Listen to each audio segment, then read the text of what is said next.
Go ahead and get started. I appreciate everybody joining us today for our first in a series of 4 webinars. Today, we're going to be visiting with Dr. Josh Maples, who is no stranger, I think, to many of you. He's going to be talking about beef cattle markets and price risk management. So just to kind of, before I turn it over to Dr. Maples, to give you an idea of how we'll do the format of things, he's got a short presentation, I think about 15 minutes or so, and then we're going to open it up for questions. So we kind of want to hear those pressing issues or those pressing questions, discussion. This is designed to be kind of a back and forth kind of thing, not just us talking at you on Zoom. So kind of think of those questions as he's going through, or even if it's something that he didn't touch on that you have a burning question about. And I will turn it over to Dr. Maples.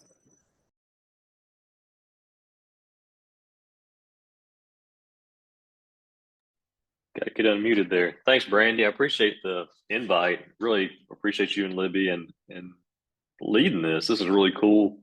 So I got a fun topic. I'm talking about beef cattle markets, which if y'all have sold anything or bought anything on the other side of that lately, you know that beef cattle prices are much different territory than they've been the past few years. So we're going to talk through a little bit about what's going on there. And then I'm going to touch on at the end on some price risk management thoughts that I have, because I think that's a really important part of any beef cattle operation that should at least be considered. So if I can get this working. So the first thing I kind of want to touch on a little bit is, you know, we're at the point, and I'm going to show an actual cattle cycle slide here in a minute. We're at a low point in terms of inventory, and that's really what's driving these really strong prices that we're seeing, and I'll show some charts on that later too. But if we look at calf crop totals, and this is at the U.S. level, which is really what drives our overall cattle market prices, 2023 calf crop was down around that 2014 point. 2024 calf crop is going to be even smaller. So you can see that compared to where we were just a couple of years ago, we're going to be down a couple million head of calves that hit the ground this year as compared to where we have been. That tighter supply piece really is what's driving the stronger prices we're seeing. It's not a new thing. It didn't just happen in 2023. We've been seeing supplies tighten since 2020. So this is the percent change in beef cow inventory. We had a 5-year run there. You can see the blue lines that show percentage increases for those years. So from 2015, back when we had the last really strong price period, we started expanding, adding cattle to our herds. We did that for about 5 years, and I'm saying we as the national level. But for the past 5 years, we have not been expanding the herd. Pretty big decreases, actually. 2023, a 3.5% decline in beef cow numbers in 1 year. That's a lot of cows, and so we're down pretty sharply from where we were a few years ago. All of y'all know that if you have fewer beef cows out there, you're going to be producing fewer calves, and that's the spot that we're in right now. So the obvious question, and what we're going to talk about, is when is this thing going to turn again? Because this industry is incredibly cyclical. If we kind of bring this down even more to match up with kind of the calves that most producers in Mississippi are selling, so this is a feedlot, or this is feeder cattle that are outside of feedlots. So think calves that have been weaned, but they haven't made their way to the feedlot yet. This is an estimated calculation because there's no great data on it. But best estimates are that we're at the lowest level of cattle that are these feeder cattle that are not in feedlots that we've ever been at. So tight supplies supporting some of these strong prices. We're seeing this play out in our cattle on feed numbers. Cattle on feed has been fairly strong compared to the number of cattle that we have out there. Some of that is that cattle are staying in feedlots a little bit longer. Some of it that we're placing cattle a little bit earlier in some places. But overall, we're going to see fewer feedlot cattle this year and next year and the next year. There are just fewer calves that are working their way through the system. All right, this is the slide I wanted to get to. This is cattle cycle slide. I love this chart because it shows how cyclical this industry is. If you look at this, what each one of these curves represents is a period of low point in cattle inventory through the peak in cattle inventory, and then back down to the next low point. So this solid blue one right here in the middle is the current cattle cycle that we're on. Started in 2014, we expanded for 5 years, like we talked about earlier. We peaked in about 2018, 2019, 2020, somewhere through there. It was pretty flat during those years, but we peaked in there. And then now we've been on a decline since then. So 2023 was the 10th year in this cycle. And you can see, looking at all these cycles going back to the 1930s, 10 years is about average. So we're at that point in the cycle where we're asking the question, when are we going to start to expand again? And whenever we start expanding again, that is when this pricing, this market price, that the signals are going to change a little bit. The end of cycles are characterized by strong prices, by and large. That's what happened in 14 and 15. Supplies got tight, prices got really strong. That incentivized producers to produce more. We're there, kind of. Prices, supplies are tight, prices are stronger than they have been, but are they strong enough to really incentivize producers to expand, given that we have higher input costs, higher interest rates, and all these other things that are kind of headwinds to producers expanding again? So the things we should look at to answer that question is, are producers holding back more females? Are they holding back more cows? Are culling fewer cows? And are they keeping more heifers to be replacements? Because that's really where any expansion is going to occur. It's going to have to happen on the female side of this industry. Well, it hasn't happened yet. And if we looking at the data for last year, 2023, and so I know it shows 2024 here, but that's January 1 of 2024. We held back fewer cows or fewer heifers to be beef cows last year than we ever have, and so we're even below that 2011, which was a 2012, which is a heavy drought period. We did not hold back many heifers last year, and so that's fewer heifers that are going to be calving this year and be beef cows this year. We can also see this in terms of the cattle on feed totals. And so if we look at the percentage of cattle sitting in feedlots that are heifers, it's pretty high. We're up around 38 to 40% of feedlot cattle are heifers. And if we compare that back to our last expansion period, during that 2014, 2015, 2016 period, you can see that was down closer to 32% or 33%. So these are the kind of data that I'm going to be looking at. If I start to see that heifer and feedlot number come down or percentage come down, if they're not in feedlots, that means they're hanging out on people's operations to produce calves. If we're holding back heifers to produce calves, then we can start to talk about expansion. But we just, quite frankly, haven't seen that yet. It may be occurring this year, especially in pockets. The drought has finally abated for the majority of the U.S., which is opening up some more forage and pasture opportunities that we haven't had in the past couple of years. So I do expect that we're going to see some expansion in some areas this year, but nationwide, I think we're going to be down again this year. I think we're probably looking at 2025 before we really start talking about expansion in cattle numbers. So what does that mean for cattle prices? I've talked about supplies. Why we care about that is because that's the supply side of this industry. Talk supply and demand and what's driving prices. Right now, these prices are being driven by tighter supplies. And with the expectation that that's not changing this year, probably not changing significantly next year. And that's buoying some of this support and optimism that we have for these strong prices. So these are 5-weight prices here in Mississippi, 5-weight steer prices. You can see 2024 is the one that's on top.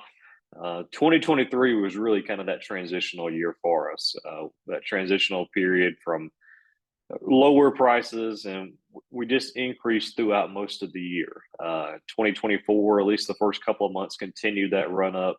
It's fallen off just a touch here in the last few weeks, but still, we're talking about prices that are significantly higher than we had between 2016 and 2022. So high price periods right now, boosted by those supply tools. I want to touch on slaughter cow prices for just a second, and then I also want to kind of get back to the heifer side. Slaughter cow prices are really high right now. They've been strong the last couple of years, and if we think about what's going to happen these next few years, when you get into these expansion periods, that is driven by producers holding back more cows and holding back more heifers. So you see slaughter cow prices really start to take off whenever that happens. We've seen stronger slaughter cow prices this year. I think these still have a lot of room to run up higher as producers cull a little bit less, if that does occur this year. And so we'll continue to see really strong slaughter cow prices. Also want to I'll jump back to this chart to kind of illustrate it. We're at the point in the cycle we've talked about where to start expanding again, producers are going to have to, whenever expansion does occur again, it's going to occur because producers hold back more heifers and quit selling them as feeder cattle. It hadn't happened yet, but that is what expansion will look like. And so one of the reasons I'm so optimistic on prices right now is because we have seen this sharp run up in prices at a time when producers are still selling a whole lot of their heifers as feeder cattle. So we've got tight supplies, but remember, heifers are part of those supplies too. When supplies get really tight and when prices tend to get the highest, or whenever you have tight supplies and producers start holding back some of those heifers to be reproductive animals in their herd. So if you think about the total feeder cattle supplies, right now, they're still being boosted by heifer numbers.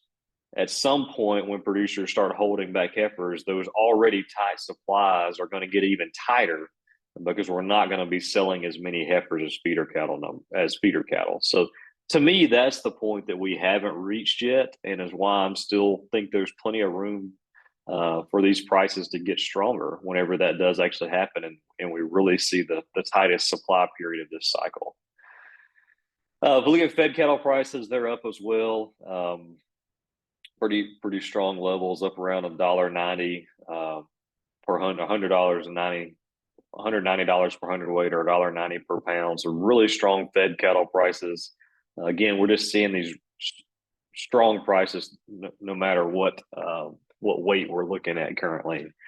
So if we do a little forecasting out, 2023 prices were higher than 2022. I suspect 2024 average prices are going to be higher than last year.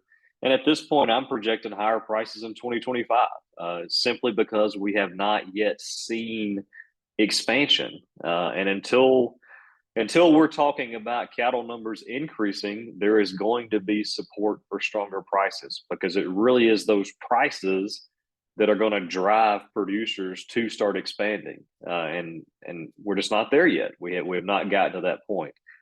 So for right now, strong prices this year, expected to get stronger until this industry really does start shifting into that expansionary phase, which we're not at yet. I want to touch a bit on price risk management, and I'll just throw out some points here, and then we can talk more if y'all want to. But one of the key things here is it's way better to do price risk management during a time that you're optimistic about prices, or that the market is optimistic about prices, than it is in a time period when there is no optimism on prices. And so right now, there's clearly a lot of optimism in this market.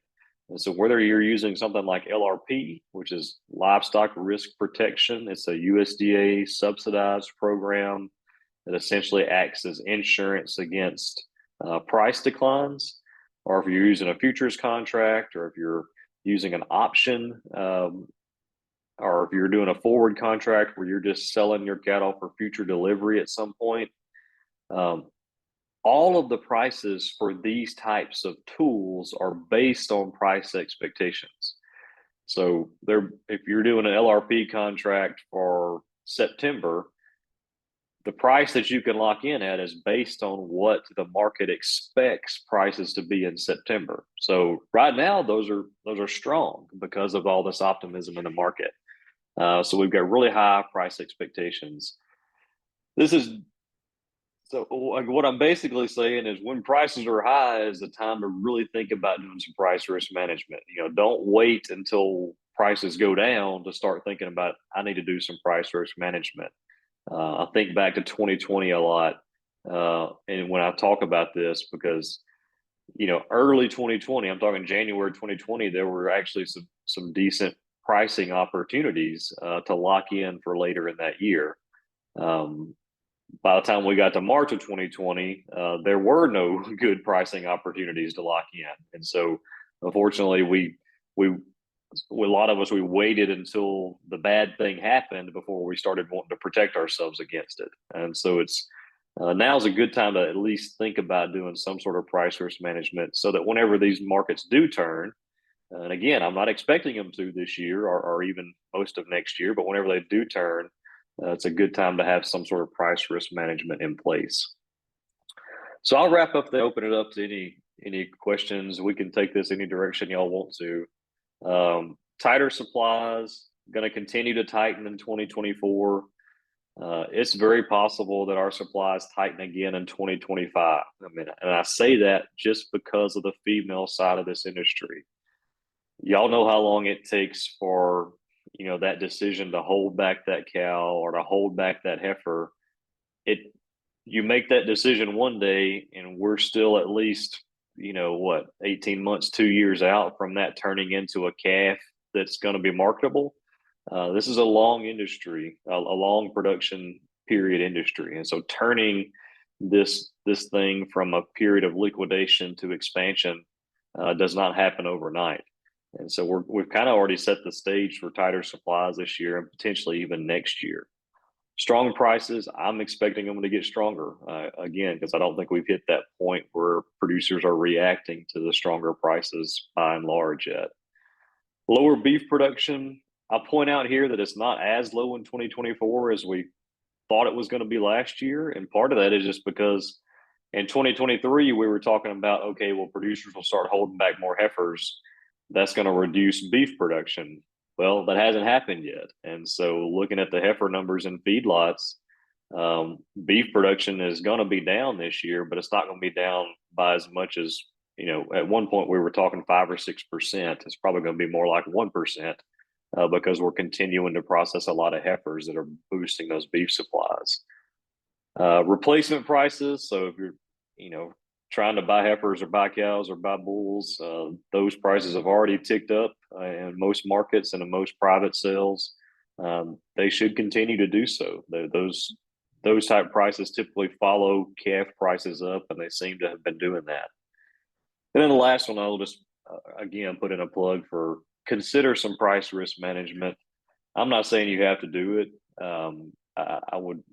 I don't tell any producer, hey, you absolutely need to do some price risk management. But what I do say is consider it. It's a tool that's out there, especially now that LRP is more widely used. It's something that you should at least look into and just think, hey, does this have a place for what I'm trying to do? And it may not. The answer may be no, but you don't know that until you kind of work through what it is and think about it for your operation. So Brandy, Libby, that's all I've got this morning. I think most of you on here already get my Monday newsletter, but if you don't, you can either scan that thing or shoot me an email. I'll be happy to add you to it. It's just a little something that me and James and Kenny from Arkansas and Kentucky, we send out every Monday, a chart with a little article going on it. So with that, I'll stop. I'm happy to open it up to any questions or comments y'all might have.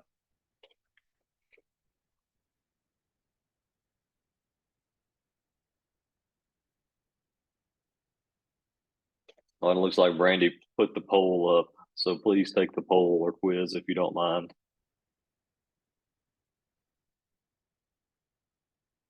Let me ask you the $1 million question, Josh. Go for it, Libby. When you talk to young people who want to get in the cattle business and you have this idea of the cycle, it's semi-predictable, when do you tell them to jump in? That's a hard one because it's really going to depend way more on the cost side of their. So the first thing I tell young folks whenever they say they're wanting to get in the cattle business, or not even young folks, just new folks, right? You know, even anybody who's like, I want to get in the cattle business. You know, the first thing I ask them is, okay, well, tell me about your property. What kind of land do you have? Tell me about your forage program that you have. You know, talking about fences, water. It's really more on the infrastructure side. And I really think you've got it. To me, that is going to be a bigger driver in your long run profitability than trying to time the marketing part of this. And so get all of that worked out first on the cost side. And then, you know, we can talk about this other side. Now, if it's a producer who's trying to figure out when to expand or not, maybe they've already got all that worked out and they've got some room to add more cattle and they're just trying to figure out when to do it. You know, the early years of the cycles are typically better to do that. And so producers may be looking at whenever we do start expanding again, and we'll see prices come back down whenever that happens. That's probably going to be a better time period to start trying to add cattle to your herd than this year or next year would be. Thank you.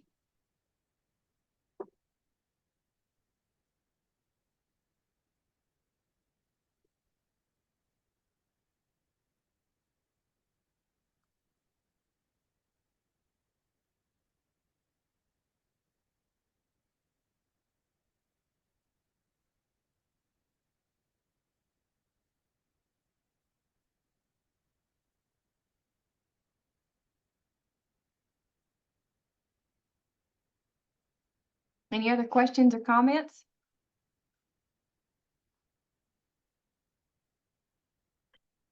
Libby, I'll just add, I mean, anybody on the call, if y'all have ever got any questions, please feel free to reach out.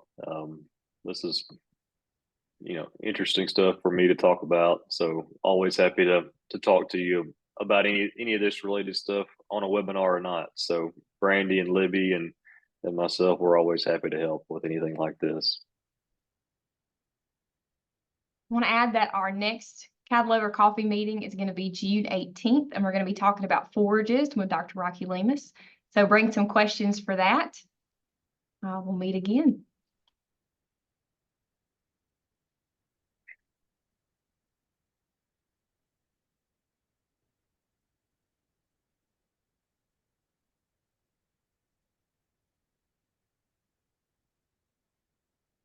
Thanks, everybody. I appreciate y'all's time this morning.